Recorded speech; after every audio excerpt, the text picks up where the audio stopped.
The more I listen to this, the better my life gets. If they don't have what you want, don't listen to what they say.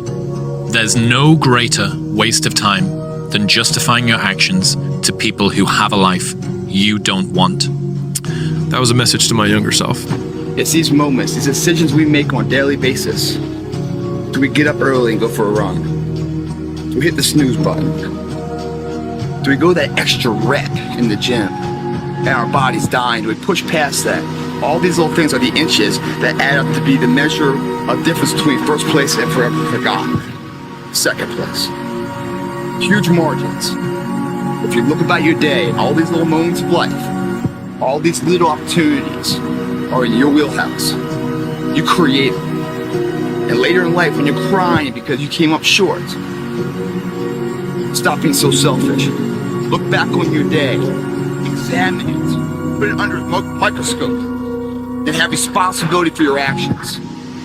Those inches you need to be number one then, which is now in the past, are around us every single day.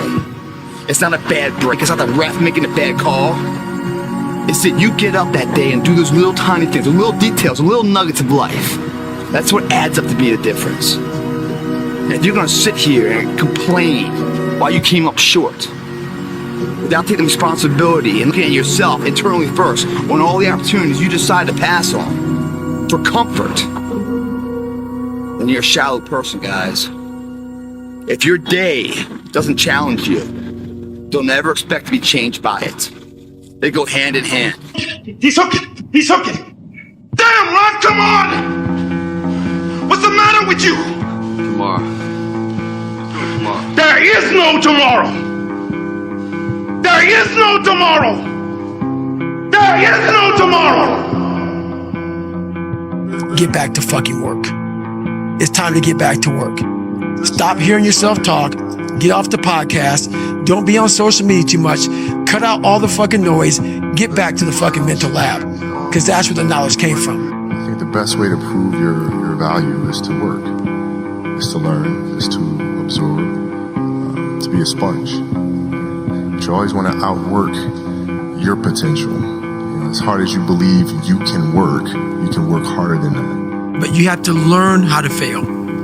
Because I'm going to explain this to you. I had big dreams. A lot of us have big dreams, big goals. And when you have goals that are maybe outside your reach, you have to know that getting to that goal, you're gonna have a lot of bad days, a lot of setbacks. So like when I was losing 106 pounds in 3 months, the first 2 months or first 2 weeks, it's like I was gaining weight. You know, I would lose a pound, gain 2. So I was just failing. I kept failing and kept failing and kept failing. So I had to teach myself how to fail right. And what that means is when I fail, I can't spend much time in that fail zone. I have to be able to get up and get after the next day just as fast. I don't have time to stay here and feel bad for myself for weeks and months and years because I'll lose that time. So the big thing is know that if you have big goals and big dreams, along the way, failure is going to happen. So how fast do you get up from that? And you got to teach yourself that. But the biggest key to success in anything